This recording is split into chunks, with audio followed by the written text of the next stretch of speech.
ಅಭ್ಯಾಸ ಮಾಡ್ತಾ ಮಾಡ್ತಾ ಮಾಡ್ತಾ ಅದು ಕ್ರಮೇಣ ಆ ಸ್ವರವೇ ಚೇಂಜ್ ಆಗೋಯ್ತು. ಆ ಸ್ವರ ಹೋದಾಗ ನಾನು ತುಂಬಾ ಹಚ್ಕೊಂಡಿದ್ದೆ, ತುಂಬಾ ಬೇಜಾರಾಗಿ ನನ್ನ ಜೀವನದಲ್ಲಿ ಅಷ್ಟು ಹತ್ತದ್ದು ಯಾವಾಗ್ಲೂ ಇಲ್ಲ. ಮನಸ್ಸಿಗೆ ಈಗಲೂ ಆ ಕೊರಗುಂಟು ನನ್ನ ಹತ್ರ. ನಾನು ಯಕ್ಷಗಾನಕ್ಕೆ ಬಂದದ್ದು ಭಾಗವತ ಆಗ್ಬೇಕಂತ ಬಂದದ್ದು. ಆದ್ರೆ ಸ್ವರ ಹೋದ್ರಿಂದ ಏನ್ ಮಾಡ್ಲಿಕ್ಕೆ ಆಗುದಿಲ್ಲ. ಏನು ಗೊತ್ತಿದ್ರು ಸ್ವರ ಇಲ್ದಿದ್ರೆ ಭಾಗವತಿಗೆ ಮಾಡ್ಲಿಕ್ಕೆ ಆಗುದಿಲ್ಲ. ನನ್ನ ಮಗ ಅಲ್ಲಿ ಹೊಡಿತಾರನ್ನು ನಾನು ಇಲ್ಲಿ ಸೇರಿಸಿದ್ದು.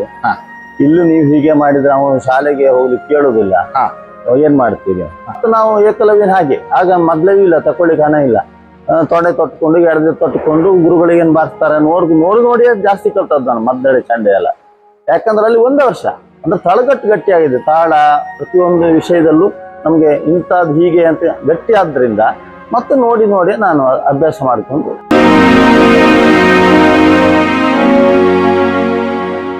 ಫಲವ ಭೂಮಿ ಫಲಲನೆ ಮಣಿಗಿಯೇ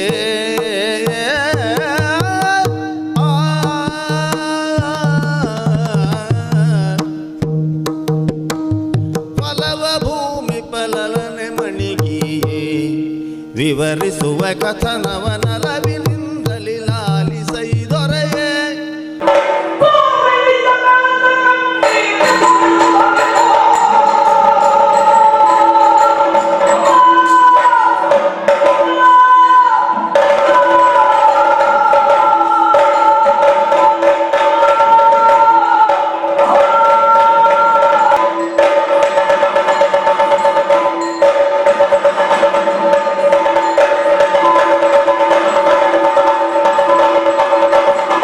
ಪ್ರಿಯ ವೀಕ್ಷಕರ ನಮಸ್ಕಾರ. ವಿಶೇಷ ಸಂಚಿಕೆಗೆ ಆತ್ಮೀಯ ಸ್ವಾಗತವನ್ನು ಕೋರ್ತಾ ಕಲಾಜೀವಿ ಯೂಟ್ಯೂಬ್ ಚಾನಲ್ ಸಾದರಪಡಿಸುವ ಒಡ್ಡೋಲಗ ಕಾರ್ಯಕ್ರಮದ ಸುವರ್ಣ ಸಂಭ್ರಮದ ಹೊಸ್ತಿಲಲ್ಲಿ ನಾವಿದ್ದೇವೆ. ಇದುವರೆಗೆ 49 ಯಕ್ಷಗಾನ ಕಲಾವಿದರ ಜೀವನ ಚರಿತ್ರೆಗಳ ಪುಟವನ್ನು ತಮ್ಮ ಮುಂದೆ ಸಂಚಿಕೆಯಲ್ಲಿ ತೆರೆದಿಟ್ಟಿದ್ದೇವೆ.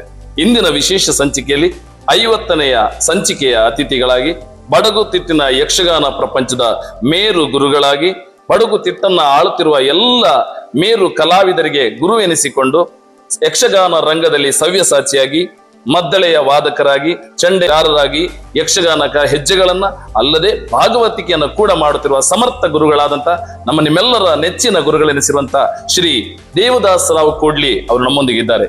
ಅವರನ್ನ ಈ 50ರ ಸಂಚಿಕೆಗೆ ನಿಮ್ಮೆಲ್ಲರ ಪರವಾಗಿ ಆತ್ಮೀಯವಾಗಿ ಸ್ವಾಗತಿಸ್ತಾ ಇದ್ದೇನೆ. ನಮಸ್ಕಾರ ಕೂಡ್ಲಿ ದೇವದಾಸರಾವ್ ಅವರೇ. ನಮಸ್ಕಾರ.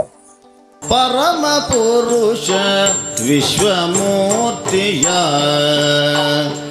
ಪರಮ ಪುರುಷ ಪರಮ ಪುರುಷ ಪರಮ ಪುರುಷ ವಿಶ್ವಮೂರ್ತಿಯ ಚರಿತೆಗಳನ್ನು ಬಲ್ಲೆ ನಾನು. ಪ್ರಿಯ ವೀಕ್ಷಕರೇ, ಕಾರ್ಯಕ್ರಮವನ್ನು ನೋಡಿ ಹಾಗೆ ಸುಮ್ಮನಾಗಬೇಡಿ. ನಮ್ಮ ಕಲಾಜೀವಿ ಯೂಟ್ಯೂಬ್ ಚಾನಲ್ ಅನ್ನ ಸಬ್ಸ್ಕ್ರೈಬ್ ಮಾಡಿ, ಶೇರ್ ಮಾಡಿ, ನಮ್ಮನ್ನ ಪ್ರೋತ್ಸಾಹಿಸಿ. ನಮ್ಮ ಚಾನೆಲ್ ಅನ್ನು ಸಬ್ಸ್ಕ್ರೈಬ್ ಮಾಡಿ ಪ್ಲೀಸ್. ನಮಸ್ಕಾರ ಕೂಡ್ಲಿ ದೇವದಾಸರಾವ್ ಅವರೇ. ನಮಸ್ಕಾರ. ಕಲಾಜೀವಿ ಯೂಟ್ಯೂಬ್ ಚಾನಲ್ ಸಾದರಪಡಿಸ್ತಾ ಇರುವಂತಹ ಈ ಒಡ್ಡೋಲಗ ಕಾರ್ಯಕ್ರಮ ಸುದೀರ್ಘವಾಗಿ 49 ಯಕ್ಷಗಾನ ಕಲಾವಿದರನ್ನ ಸಂದರ್ಶನ ಮಾಡಿದ್ದೇವೆ. 50ರ ಸಂಭ್ರಮದಲ್ಲಿ ನಾವಿದ್ದೇವೆ. ಸಾರ್ಥಕ 50ರ ಸಂಭ್ರಮದಲ್ಲಿ ಸಮರ್ಥ ಗುರುಗಳಾದಂತಹ ತಮ್ಮನ್ನ ನಾವು ಬರಮಾಡಿಕೊಂಡಾಗ ತಮ್ಮ ಬಿಡುವಿಲ್ಲದ ಸಮಯದಲ್ಲೂ ಕೂಡ ನಮ್ಮ ಈ ಕಾರ್ಯಕ್ರಮಕ್ಕೆ ಆಗಮಿಸಿದ ತಮಗೆ ನಮ್ಮ ಸಂಸ್ಥೆಯ ಪರವಾಗಿ ಹಾಗೂ ಸಮಸ್ತ ವೀಕ್ಷಕರ ಪರವಾಗಿ ಈ ಸುವರ್ಣ ಸಂಭ್ರಮದ ಅತಿಥಿಯಾದ ತಮ್ಮನ್ನ ಆತ್ಮೀಯವಾಗಿ ಸ್ವಾಗತಿಸ್ತಾ ಇದ್ದೇನೆ. ನಮಸ್ಕಾರ. ಕೂಡ್ಲಿ ದೇವದಾಸರಾವ್ ಅವರೇ, ತಾವು ಯಕ್ಷಗಾನ ಪ್ರಪಂಚದಲ್ಲಿ ಯಕ್ಷಗಾನದ ಎಲ್ಲ ಆಯಾಮಗಳನ್ನ ಬಲ್ಲವರಾಗಿ ಸಮರ್ಥವಾಗಿ ಎಲ್ಲದನ್ನ ಹೀಗೆ ಎಂದು ಬೊಟ್ಟು ಮಾಡಿ ತೋರಿಸುವಂತಹ ಗುರು ಯಾದಿಯಲ್ಲಿ ತಾವು ನಿಂತವರಿದ್ದೀರಿ. ತಾವು ಗುರು ಯಾದಿಯ ಈ ಪಟ್ಟಕ್ಕೆ ಏರುವಂತಹ ದಿನಗಳಲ್ಲಿ ಅದೆಷ್ಟೋ ಯಕ್ಷಗಾನದ ದಿನಗಳನ್ನ ತಮ್ಮ ಬದುಕಿನಲ್ಲಿ ಕಳೆದುಕೊಂಡು ಬಂದವರಿದ್ದೀರಿ. ಆ ಅನುಭವಗಳನ್ನ ಮೆಲುಕು ಹಾಕುತ್ತಾ ತಮ್ಮ ಬಾಲ್ಯದ ಜೀವನಗಳು ಹೇಗಿತ್ತು ಅಂತ ತಿಳಿದುಕೊಳ್ಬಹುದಾ? ನನ್ನ ಮನೆ ಇರುವುದು ಕೂಡ್ಲಿ ಅಂದ್ರೆ ಉಡುಪಿ ತಾಲೂಕು ಬಾರ್ಕೂರ್ ಹತ್ರ. ನಾನು ಹುಟ್ಟಿದ್ದು ಉಳುತ್ತೂರಿನಲ್ಲಿ, ಅಂದ್ರೆ ನಮ್ಮ ತಾಯಿ ಮನೆ ಉಳುತ್ತೂರು. ನನ್ನ ತಂದೆ ನಾಗಪ್ಪಯ್ಯ ಕೂಡ್ಲಿ ಅಂತ. ಅವರಿಗೆ ಮತ್ತೊಂದು ಹೆಸರು ಭೋಜರಾವ್ ಅಂತೂ ಕರೀತಿದ್ರು. ಅಮ್ಮನ ಹೆಸರು ಗಿರಿಜಮ್ಮ ಅಂತ. ನಾನು ಹಿರಿಯ ಮಗ. ತಮ್ಮ ಕುಟುಂಬದಲ್ಲಿ ತಾವೇ? ನಾನು ಹಿರಿಯ ಮಗ. ನನ್ನ ನಂತರ ನನ್ನ ತಂಗಿ ಕುಸುಮ ಅಂತ, ಆಮೇಲೆ ಸುಬ್ರಹ್ಮಣ್ಯ ಅಂತ, ಅವನೊಬ್ಬ ತಮ್ಮ, ಇನ್ನೊಬ್ಬ ಭಾಸ್ಕರ ಅಂತ ತಮ್ಮ. ಒಟ್ಟು ನಾವು 4 ಜನ, 3 ಗಂಡು 1 ಹೆಣ್ಣು. 1 ಹೆಣ್ಣು. ಒಂದು ಕೂಡು ಕುಟುಂಬದಲ್ಲಿ ಬೆಳೆದು ಬಂದವರು. ಹೌದು. ತಮ್ಮ ಆ ಕೂಡು ಕುಟುಂಬದ ಜೀವನವನ್ನು ನೆನಪಿಸ್ತಾ ತಮ್ಮ ವಿದ್ಯಾಭ್ಯಾಸವನ್ನು ಎಲ್ಲಿ ಮಾಡ್ತೀರಿ? ನಾನು ಮೊದಲು ಬಾರ್ಕೂರ್ನಲ್ಲಿ ಹನೇಹಳ್ಳಿ ಶಾಲೆಯಲ್ಲಿ, ಬಾರ್ಕೂರ್ನಲ್ಲಿ ನಮ್ಮಿಂದ 1-1.5 ಕಿಲೋಮೀಟರ್ ಆಗ್ತದೆ ಮನೆಯಿಂದ. ಅಲ್ಲಿ ಗುಡ್ಡೆ ಶಾಲೆ ಅಂತ ಒಂದು ಹೆಸರು ಇರ್ತಾರೆ. ಅಲ್ಲಿ ಈಚೆ ಒಂದು ಗುಡ್ಡೆ ಇದೆ, ಗುಡ್ಡೆ ಶಾಲೆ ಅಂತ ಹೇಳ್ತಾರೆ. ಅಲ್ಲಿ 2-3 ವರ್ಷ ಓದಿದೆ. ಆಮೇಲೆ ಅಲ್ಲಿ ಒಬ್ಬ ರಾಮನ್ ಶೆಟ್ರು ಅಂತ ಒಬ್ರು ಮಾಸ್ಟರ್ ಇದ್ರು ಪ್ರಾಥಮಿಕ ಶಾಲೆಯಲ್ಲಿ. ಹೌದು. ಅವ್ರು ಸ್ವಲ್ಪ ಹೊಡಿಯೋರು, ತುಂಬಾ ಸ್ವಲ್ಪ ಸಿಟ್ಟಿನ, ದೊಡ್ಡ ಕೋಲ್ನಲ್ಲೇ ಸರಿ ಹೊಡಿತಿದ್ರು. ನನಗೆ ಸಿಗ್ಲಿಲ್ಲ ಅವ್ರು. ಅವರಿಗೆ ಹೆದರ್ಕೊಂಡು ನಾನೇನ್ ಮಾಡಿದೆ, ನನ್ನ ತಾಯಿ ಮನೆಗೆ ಬಂದೆ. ಆ ಶಾಲೆ ಬಿಟ್ಟು ತಾಯಿ ಮನೆಗೆ ಬಂದೆ. ಇಲ್ಲಿ ನರಸಿಂಹ ಶೆಟ್ರು ಅಂತ ಅವರು, ಇವ್ರ ಅಣ್ಣ, ಅವ್ರು ಸರಿ ಸ್ಲೇಟ್ ಎಲ್ಲ ಹೊಡಿತಿದ್ರು. ಇವ್ರು ಕೋಲಲ್ಲಿ ಹೊಡಿತಿದ್ರು, ಸ್ಲೇಟ್ ಎಲ್ಲ ಹೊಡಿತಿದ್ರು. ನಾನು ಸಣ್ಣಂದ್ರೆ ತುಂಬಾ ಬಹಳ ಪಾಪದ ಹುಡುಗ. ನಾನು ಹೇಳ್ತಿರ್ಲಿಲ್ಲ, ಹೊಡೆದ್ರು ಸುಮ್ಮನೆ ತಿನ್ಕೊಂಡು ಆಳ್ತಿದ್ದೆ ಅಷ್ಟೇ ಬಿಟ್ರೆ. ಆಮೇಲೆ ನಮ್ಮ ತಂದೆ ಉಳ್ತೂರಿಗೆ ಬರ್ತಾ ಇದ್ರು, ಇಲ್ಲಿ ನಮ್ಮ ಅಜ್ಜಿ ಮನೆ, ಅಮ್ಮನ ಮನೆ. ಅಲ್ಲಿ ಬಂದಾಗ ಅವರು, ನಾನು ಒಂಥರ ಇದ್ದೆ ನೋಡಿ, ಏನಾಯ್ತು ಮಗ ಕೇಳಿ, ಮಾಸ್ಟರ್ ಎಲ್ಲ ಹೇಗೆ? ಆಗ ಹೇಳಿದೆ, ಇವರು ಹೊಡಿತಾರೆ ಅಪ್ಪಯ್ಯ ಅಂತ. ಆಗ ಅವ್ರ ಕಡೆ ಹೇಳಿದ್ರು, ಮಾಸ್ಟರ್ ಹತ್ರ ಹೋಗಿ ಅವ್ರನ್ನ ಹೇಳಿದ್ರು, ನನ್ನ ಮಗ ಅಲ್ಲಿ ಹೊಡಿತಾರನ್ನ ನಾನು ಇಲ್ಲಿ ಸೇರಿಸಿದ್ದು, ಇಲ್ಲೂ ನೀವು ಹೀಗೆ ಮಾಡಿದ್ರೆ ಅವನು ಶಾಲೆಗೆ ಹೋಗ್ಲಿಕ್ಕೆ ಕೇಳುದಿಲ್ಲ, ಏನ್ ಮಾಡ್ತೀರಿ? ಇಲ್ಲ ಇನ್ನು ಹೊಡೆಯುದಿಲ್ಲ ಅಂತ ಹೇಳಿ ಆಮೇಲೆ ಅವ್ರು ಹೊಡಿದನ್ ಕೈ ಮಾಡಿದ್ರು. ಆಮೇಲೆ ಇಲ್ಲಿ 2 ವರ್ಷ ಇಲ್ಲಿ ಓದಿದೆ. ಪುನಃ ನಾನು ಅಲ್ಲಿ ಹೈಸ್ಕೂಲಿಗೆ ಬಾರ್ಕೂರಿಗೆ ಹೋದೆ. ಇಲ್ಲಿ ಪ್ರಾಥಮಿಕ ವಿದ್ಯಾಭ್ಯಾಸಗಳು ಮುಗೀತು. ಹೌದು. ಅಲ್ಲಿ ನಂತರ ಹೈಸ್ಕೂಲಿಗೆ ಬಾರ್ಕೂರಿಗೆ ಹೋದೆ. ಹೈಸ್ಕೂಲ್ ಅನ್ನು ಮುಗಿಸಿ, ಹೈಸ್ಕೂಲಲ್ಲಿ SSLC ತನಕ ಮುಗಿಸಿದೆ. ಮುಗಿಸಿದ ನೆಕ್ಸ್ಟ್ ವರ್ಷವೇ ಯಕ್ಷಗಾನ ಕೇಂದ್ರಕ್ಕೆ, ಉಡುಪಿ ಯಕ್ಷಗಾನ ಕೇಂದ್ರಕ್ಕೆ ಅಲ್ಲಿ ಇಂಟರ್ವ್ಯೂ ಎಲ್ಲ ಇದೆ. ತಾವು SSLC ಅನ್ನು ಮುಗಿಸ್ತೀರಿ, ತಮ್ಮ ಮನೆಯಲ್ಲಿ ಮುಂದಿನ ವಿದ್ಯಾಭ್ಯಾಸಕ್ಕೆ ಹೋಗಿ ಎನ್ನುವುದಾಗಿ ಯಾರು ಹೇಳಲಿಲ್ಲ? ಹೇಳಲಿಕ್ಕೆ ಆಗ ನಮ್ಮ ಪರಿಸ್ಥಿತಿ ಆಗಿತ್ತು. ನನಗೆ ಕಲಿಬೇಕನ್ನೋ ಆಸೆ ಇತ್ತು. ಆದ್ರೆ SSLC ಅಲ್ಲಿ ಇರುವಾಗ 5 ರೂಪಾಯಿ ಬೆಟರ್ಮೆಂಟ್ ಫೀಸ್ ಕೊಡ್ಲಿಕ್ಕೂ ನಾನು 10 ಸಲ ಆಡ್ಬೇಕಿತ್ತು. ಯಾಕಂದ್ರೆ ಆಗಿನ ಪರಿಸ್ಥಿತಿ ಆಗಿತ್ತು, ಕಷ್ಟದ ಪರಿಸ್ಥಿತಿ. ಯಾಕಂದ್ರೆ ಊಟಕ್ಕೂ ಬಹಳ ಕಷ್ಟ. ಅಂದ್ರೆ ನಮ್ದು ಬೇಸಾಯ ಎಲ್ಲ ಇದೆ, ಬೇಸಾಯ ಇದ್ರೂ ಕೂಡ ಅದು ಸಾಕಾಗ್ತಿರ್ಲಿಲ್ಲ. ಆಗ ಒಂದು ಕುಟುಂಬ, ಮಧ್ಯಮ ವರ್ಗದ ಕುಟುಂಬ, ಹೊಲಿ ಮೇಲೆ ಅಕ್ಕಿ ತರುವಂತೆಲ್ಲ ಇತ್ತು. ಒಂದ್ ಮುಡಿ ಅಕ್ಕಿ ತಂದ್ರೆ ಬರೋ ವರ್ಷ ಅದ್ರ ಡಬ್ಬಲ್ ಕೊಡ್ಬೇಕು, ಹಾಗೆಲ್ಲ ಇದ್ದು ಅದು ತುಂಬಾ ಕಷ್ಟ. ನನ್ನ ತಂದೆ ಮತ್ತೆ ಬೇರೆ ಏನ್ ಕೆಲಸ ಇಲ್ಲ. ಅವ್ರು ಎಲ್ಲಾರು ಅಡಿಗೆಗೆಲ್ಲ ಸ್ವಲ್ಪ ಹೋಗ್ತಿದ್ರು ಅಷ್ಟೇ ಬಿಟ್ರೆ ಎಲ್ಲ ಅದ್ರಲ್ಲೇ ಆಗ್ಬೇಕು. ಮತ್ 4 ಜನ ಮಕ್ಳು ಇದ್ದೇವೆ. ಹಾಗಾಗಿ ನನಗೆ ಓದ್ಲಿಕ್ಕೆ ಆಸೆ ಇದ್ರು ಓದ್ಲಿಕ್ಕೆ ಆಗ್ಲಿಲ್ಲ. ಹಿರಿಯ ಮಗನಾಗಿ ನಾವು ಕೂಡ್ಲಿ ಅವರೇ, ಈ ಹೊತ್ತಿನಲ್ಲಿ ತಾವು ತಂದೆ ಜೊತೆ ಕೆಲಸಕ್ಕೂ ಹೋಗುದಿಲ್ಲ, ಯಕ್ಷಗಾನ ಕೇಂದ್ರಕ್ಕೆ ಹೋಗುದಕ್ಕೆ ಏನ್ ಕಾರಣ ಆಯ್ತು? ಅಂದ್ರೆ ನಾನು ಮನೆಯಲ್ಲಿ ನನ್ಗೆ ನೀನು ಮುಂದೆ ಏನಾದ್ರು ಹೋಟೆಲಿಗೆ ಹೋಗು, ಏನಾದ್ರೂ ಸಂಪಾದನೆ ಆಗ್ತದ ಅನ್ನುವ ಆಲೋಚನೆ ಇತ್ತು ನಮ್ಮ ತಂದೆ. ಆಧಾರ ಆಗ್ಲಿ. ಹೌದು. ಆದ್ರೆ ನನಗೆ ಯಕ್ಷಗಾನ ಹೋಗ್ಬೇಕನ್ನುವ ಒಂದು ಆಸಕ್ತಿ ಇತ್ತು. ಯಾಕೆ ಅವ್ನು ಯಕ್ಷಗಾನಕ್ಕೆ ಹೋಗ್ಬೇಕು ಅನ್ನೋ ಆಸಕ್ತಿ ಅಂದ್ರೆ, ನನ್ನ ತಾಯಿಯ ತಮ್ಮಯ್ಯ ಪಾಟಾಳಿ ಅಂತ ಉಳ್ಕುನ್ನವ್ರು, ಅವ್ರು ಪೋಸ್ಟ್ ಮ್ಯಾನ್ ಆಗಿದ್ರು. ಅವರು ಯಕ್ಷಗಾನ ಹಾಡ್ತಿದ್ರು. ಅವರು ಉಗ್ಗು ಬಾಯಿ, ನನ್ನ ಹೆಸರು ಹೇಳಲಿಕ್ಕೆ 2 ನಿಮಿಷ ಬೇಕು ಅವರಿಗೆ. ಆದ್ರೆ ಹಾಡುವಾಗ ಸುರುಳಿತ ಹಾಡ್ತಿದ್ರು. ಮಾತಾಡುವಾಗ ಉಗ್ಗಾದ್ರು, ಹಾಡುವಾಗ ಅವರು ನನ್ನನ್ನ ತುಂಬಾ ಹಚ್ಕೊಂಡಿದ್ರು. ಅವ್ರ ಮನೆಯಲ್ಲಿ ಭಜನೆ ದಿನ ಮಾಡ್ತಿದ್ದೆ ನಮ್ಮ ಅಜ್ಜನ ಮನೆಯಲ್ಲಿ. ನಾನು ಆ ಭಜನೆ ಹೇಳ್ತಾ ಇದ್ದೆ. ಅದನ್ನು ಕೇಳಿ ಅವ್ರಿಗೆ ನನ್ನ ಸ್ವರ ಅದ್ಭುತವಾದ ಒಂದು ಸ್ವರ ಇತ್ತು. ನನಗೆ ಸ್ಥಾಯಿಯ ಸ್ವರ ಇತ್ತು. ಈಗ ಮರಿಯಪ್ಪಾಚಾರ ಸ್ವರ ಇತ್ತಲ್ಲ, ಆ ಜಾತಿಯ ಸ್ವರ ಇತ್ತು. ಆಗ ನನಗೆ ಹೋಗ್ಬೇಕಂತ ಕಾಣ್ತು. ಅದಕ್ಕೂ ಮೊದ್ಲು ಏನಾಗಿದೆ ಅಂದ್ರೆ, ಹೂವಿನ ಕೋಲ ಆಗ್ತಿತ್ತು. ಆಗ ನಮ್ಮ ಮಾವನೇ ಪದ್ಯ ಹೇಳ್ಕೊಂಡು ನಮ್ಮನ್ನ ಮಕ್ಕಳನ್ನಿಗೆ ಒಂದು ಆಕಾರ ಪ್ರಸಂಗದ ಅರ್ಥ ಹೇಳಿ, ನಿಮ್ಗೆ ಗೊತ್ತಿದೆ ಹೂವಿನ ಕೋಲ ಮನೆಗೆ ನಡ್ಕೊಂಡು ಹೋಗುದಾಗ. ಈಗ ನಾವು ಇಲ್ಲಿ ಮಾಡ್ತಾ ಇರುವಾಗ ಈಗ ನಡ್ಕೊಂಡು ಹೋಗೋರು ಇದ್ದಾರೆ, ನಾವು ಇಲ್ಲಿ ಕಾರ್ನಲ್ಲೆಲ್ಲ ಹೋಗಿ ಬದಲಾಗಿ. ಆಗ ನನ್ನನ್ನು ಅವ್ರು 2 ವರ್ಷ ಕರ್ಕೊಂಡು ಹೋಗಿದ್ರು ಹೂವಿನ ಕೋಲಿಗೆ. ಅಲ್ಲಿ ನನಗೆ ಅವರಿಂದಾಗಿ ಮತ್ತೆ ಅವರಿಗೂ ನಾನು ಯಕ್ಷಗಾನಕ್ಕೆ ಹೋಗ್ಬೇಕು ಅನ್ನೋ ಒಂದು ಆಸಕ್ತಿ ಇತ್ತು. ನಮ್ಮ ಒಬ್ಬ ಕಲಾವಿದ. ಹೌದೌದು. ಆಮೇಲೆ ನಮ್ಮ ಹಿರಿಯರು ಕೂಡ ನಮ್ಮ ತಂದೆ ಕಡೆಯಿಂದ ಯಾರು ಇರ್ಲಿಲ್ಲ ಯಕ್ಷಗಾನದವ್ರು. ನನ್ನ ತಂದೆಯೇ ಸ್ವಲ್ಪ ನಮ್ಮ ಗುರುಗಳನ್ನೆಲ್ಲ, ನಾನು ಕಲ್ತ ಗುರುಗಳ ಹತ್ರ ಸ್ವಲ್ಪ ಮಳೆಗಾಲದಲ್ಲಿ ಹೋಗಿ, ಮದುವೆ ಆದ್ಮೇಲೆಲ್ಲ ಅವ್ರ ಮನೆಗೆಲ್ಲ ಹೋಗಿ ಸ್ವಲ್ಪ ಪದ್ಯ ಎಲ್ಲ ಹೇಳಿ ಕಲ್ತಿದ್ದಾರೆ. ಆದ್ರೆ ಅವರು ರಂಗದಲ್ಲೆಲ್ಲ ಅದನ್ನ ಬಳಸಲಿಲ್ಲ. ಮನೆಯಲ್ಲೇ ನಮ್ಮ ಸಂತೋಷಕ್ಕಾಗಿ ಕಲ್ತು. ಮಕ್ಕಳನ್ನು ತೂಗುವಾಗ ಪದ್ಯ ಹೇಳುದು ಹಾಗೆಲ್ಲ ಮಾಡ್ತಿದ್ರು. ಮನೆಯಲ್ಲಿ ಗಮ್ಮತ್ತಿಗೆ ಪದ್ಯ ಎಲ್ಲ ಹೇಳ್ತಿದ್ರು ಅಷ್ಟೇ. ಆಮೇಲೆ ನಾನು ಕಲ್ತ ಮೇಲೆ ಹೇಳಲಿಕ್ಕೆ ಹೋಗ್ತಿರ್ಲಿಲ್ಲ. ಅವ್ರಿಗೊಂಥರ ಸಂಕೋಚ ಆಗ್ತಿತ್ತು. ಕಲ್ತಿದ್ದಾನೆ ನಾವು ಸರಿ ಆಗುದಿಲ್ಲ ಅನ್ನೋದು. ನಾನು ಹೇಳಿದ್ರು ಒತ್ತಾಯ ಮಾಡಿದ್ರು ಹೇಳುದಿಲ್ಲ ಆಗಿತ್ತು. ನಾನು ಇಲ್ಲಿದ್ದಾಗ ಹೇಳ್ತಿದ್ರು.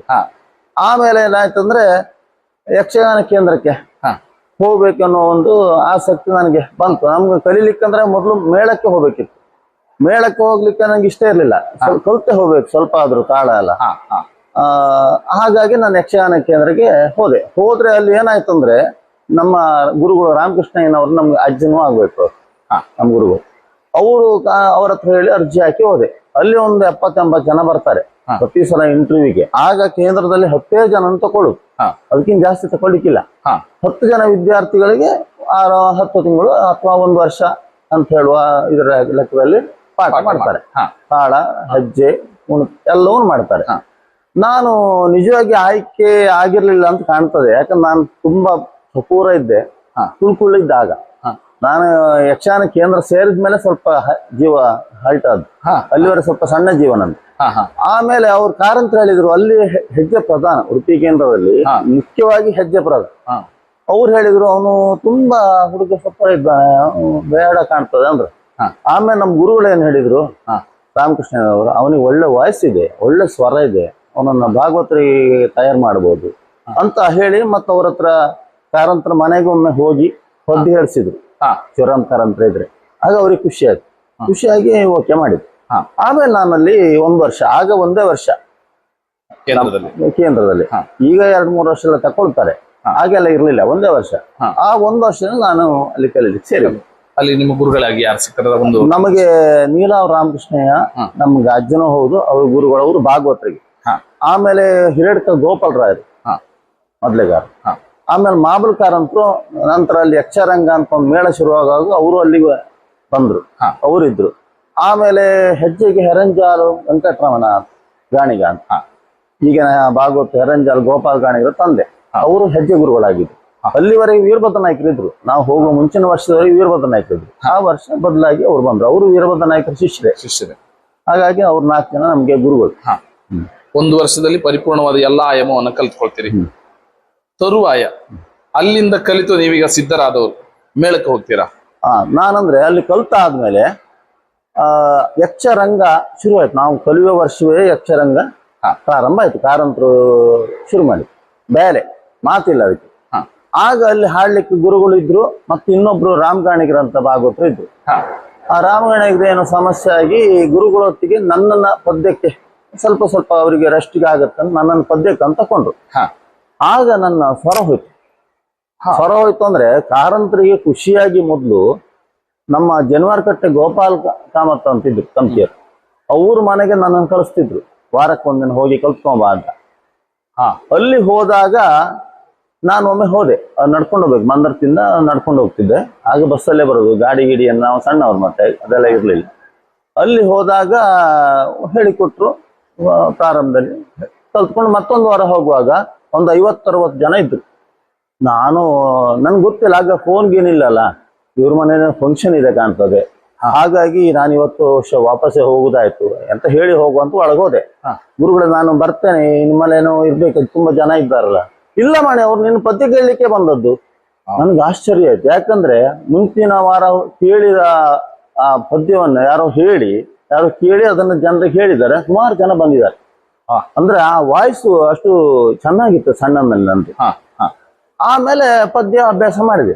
ಅಭ್ಯಾಸ ಮಾಡ್ತಾ ಅದು ಕ್ರಮೇಣ ಸ್ವರವೇ ಚೇಂಜ್ ಆಗೋಯ್ತು. ಕೆಲವರು ಅದು ಖಂಡಿತ ಆಗಿತ್ತು ಅಂತಾರೆ, ನನ್ಗೆ ಅದರಲ್ಲೆಲ್ಲ ಅಷ್ಟು ವಿಶ್ವಾಸ ಇಲ್ಲ. ಅಂದ್ರೆ ಸ್ವರ ಒಂದು ವಯಸ್ಸು ಬರುವಾಗ ಬದಲಾವಣೆ ಆಗ್ತದೆ, ಹಾಗೆ ಆಗಿರ್ಬೋದೇನು ಗೊತ್ತ ನಮ್ ಗ್ರಾಚಾರ. ಆ ಸ್ವರ ಹೋದಾಗ ನಾನು ತುಂಬಾ ಹಚ್ಕೊಂಡಿದ್ದೆ, ತುಂಬಾ ಬೇಜಾರಾಗಿ ನನ್ನ ಜೀವನದಲ್ಲಿ ಅಷ್ಟು ಹತ್ತದ್ದು ಯಾವಾಗ್ಲೂ ಇಲ್ಲ. ಸ್ವರ ಹೋದಾಗ ಹತ್ತಷ್ಟು ಮತ್ತೆ ನಾವು ಯಾವಾಗ್ಲೂ ಅಳ್ಳಿಲ್ಲ, ಅಷ್ಟು ಮನಸ್ಸಿಗೆ ಈಗಲೂ ಆ ಕೊರಗುಂಟು ನನ್ನ ಹತ್ರ. ನಾನು ಯಕ್ಷಗಾನಕ್ಕೆ ಬಂದದ್ದು ಭಾಗವತ ಆಗ್ಬೇಕಂತಲೇ ಬಂದದ್ದು. ಆದ್ರೆ ಸ್ವರ ಹೋದ್ರಿಂದ ಏನ್ ಮಾಡ್ಲಿಕ್ಕೆ ಆಗುದಿಲ್ಲ. ಏನು ಗೊತ್ತಿದ್ರು ಸ್ವರ ಇಲ್ದಿದ್ರೆ ಭಾಗವತಿಗೆ ಮಾಡ್ಲಿಕ್ಕೆ ಆಗುದಿಲ್ಲ. ಯಾಕಂದ್ರೆ ಒಳ್ಳೆ ಸ್ವರ ಇದ್ದು ಭಾಗವತರು ಕ್ರಮೇಣ ಬೇರೆ ಬೇರೆ ಕಾರಣಕ್ಕೆ ಸ್ವರ ಕಳ್ಕೊಂಡು ಒದ್ದಾಡಿದ್ದನ್ನು ನಾನು ನೋಡಿದ್ದೇನೆ. ಹಾಗಾಗಿ ಮತ್ತೆ ನಮ್ಮ ಗುರುಗಳು ಹೇಳಿದ್ರು, ಮೊದ್ಲೇ ಕಲಿತು ಬರ್ತಾ ನೋಡ್ ಮಾಡಿ ಅಂದ್ರು. ಮತ್ತೆ ನಾವು ಏಕಲವ್ಯನ ಹಾಗೆ ಆಗ ಮೊದ್ಲವೂ ಇಲ್ಲ, ತಕೊಳ್ಳಿಕ್ಕೆ ಹಣ ಇಲ್ಲ. ತೊಡೆ ತೊಟ್ಕೊಂಡು ಎಡದೆ ತೊಟ್ಕೊಂಡು ಗುರುಗಳಿಗೆ ಏನ್ ಬಾರಿಸ್ತಾರೆ ನೋಡಿ ಜಾಸ್ತಿ ಕಲ್ತದ್ದು ನಾನು ಮದ್ದಳೆ ಚಂಡೆ ಎಲ್ಲ. ಯಾಕಂದ್ರೆ ಅಲ್ಲಿ ಒಂದೇ ವರ್ಷ ಅಂದ್ರೆ ತಳಗಟ್ಟು ಗಟ್ಟಿ ಆಗಿದೆ, ತಾಳ ಪ್ರತಿಯೊಂದು ವಿಷಯದಲ್ಲೂ ನಮ್ಗೆ ಇಂಥದ್ದು ಹೀಗೆ ಅಂತ ಗಟ್ಟಿ ಆದ್ರಿಂದ ಮತ್ತೆ ನೋಡಿ ನಾನು ಅಭ್ಯಾಸ ಮಾಡ್ಕೊಂಡು ಕೆಲವನ್ನು ಗುರುಗಳ ಹತ್ರ ಕೇಳ್ತಿದ್ದೆ, ತೀರಾ ಗೊತ್ತಾಗದಿದ್ದ ವಿಷಯ ಕೇಳ್ತಿದ್ದೆ. ಮತ್ತೆ ಅವಕಾಶ ಇಲ್ಲಲ್ಲ. ಅವ್ರ ಮನೆ ಕೂಡ ನಮ್ಮ ಮನೆ ಹತ್ರ ಇಲ್ಲಿ ಮುಸ್ಕೇಬೇರಲ್ಲಿ ಬಾರ್ಪುರ ಹೈಸ್ಕೂಲ್ ಹತ್ರ ಕೆಳಗಿದ್ರು ಮನೆ ಮಾಡಿದ್ರು ನಮ್ಮ ಗುರುಗಳು. ಹಾಗಾಗಿ ಏನಾರ್ಥವನ್ನು ಗೊತ್ತಾಗದಿತ್ತು ಅವ್ರ ಹತ್ರ ಕೇಳ್ಕೊಂಡ್ ಬರ್ತಿದ್ವಿ. ನೀಲವ ರಾಮಕೃಷ್ಣನವರು ಆ ಸ್ವರ ಹೋದಂತ ಒಂದು ಕೊರಗು ತಮ್ಮನ್ನ ಇನ್ನೂ ಕೂಡ ಕಾಡ್ತಾ ಇದೆ. ಅದ್ರ ನಂತರ ಮೊದ್ಲಿಗೆ ಬಂದ್ರಿ. ಹೌದು. ಅದ್ರ ಜೊತೆಗೆ ಚಂಡೆಯನ್ನ ಕಲಿತೀರಿ. ಹೌದು. ಚಂಡೆ ಕಲ್ತದಂದ್ರೆ ನಾವು ಗಂಟಿ ಎಲ್ಲ ಮೇಯಿಸ್ತಿತ್ತಾಗ ಕೋಣಗಳೆಲ್ಲ ಇದು ಹಾಡಿ ಎಲ್ಲ ಗಂಟಿ ಮೇಯಿಸುವಾಗ ಅಲ್ಲಿ ಒಂದೆರಡು ಕೋಲ್ ಮುರ್ಕೊಂಡು ನೆಲಕ್ಕೆ ಹೊಡೆಯುದು. ಸ್ವಲ್ಪ ಈ ಲಯದ ಅಂದಾಜೆಲ್ಲ ಇತ್ತಲ್ಲ, ಪದ್ಯ ಹೇಳಲಿಕ್ಕೆ ಗೊತ್ತಿತ್ತು, ಯಾವ್ಯಾವ ಒಡ್ಡೋರ್ಗಗಳು ಹೇಗೆ ಎಲ್ಲ ಗೊತ್ತಿತ್ತು. ಅದನ್ನ ಕೇಳಿ ನಾನು ನನ್ನಷ್ಟಕ್ಕೆ ಬಾರಿಸ್ತಿದ್ದೆ. ದನಗಳೆಲ್ಲ ಯಾರ ಮನೆ ಗದ್ದೆ ಹೋಗಿ ತಿಂದು ಅವ್ರು ಕೂಗಿದ್ಮೇಲೆ ಎಚ್ಚರ ಆಗೋದು. ಹಾಗೆ ಬಿದ್ದು ಹೋಗ್ತಿದ್ರಿ. ಹೌದು. ಈ ರೀತಿಯಾಗಿ ಚಂಡೆ ಮೊದಲನೆಲ್ಲವನ್ನ ಕಲ್ತ್ಕೊಳ್ತೀರಿ. ಯಕ್ಷಗಾನ ಕಲಾವಿದರ ಬದುಕಿನ ಕತೆ, ವ್ಯತೆ, ನೋವು ನಲಿವುಗಳನ್ನ ಅನಾವರಣಗೊಳಿಸುವ ನಮ್ಮ ಕಲಾಜೀವಿ ಯೂಟ್ಯೂಬ್ ಚಾನೆಲ್ ನ ಸಬ್ಸ್ಕ್ರೈಬ್ ಮಾಡಿ, ಶೇರ್ ಮಾಡಿ, ನಿಮ್ಮವರಿಗೆಲ್ಲ ತಲುಪಿಸುವ ಮೂಲಕ ನಮ್ಮ ಪ್ರಯತ್ನಕ್ಕೆ ತಮ್ಮ ಪ್ರೋತ್ಸಾಹವಿರಲಿ.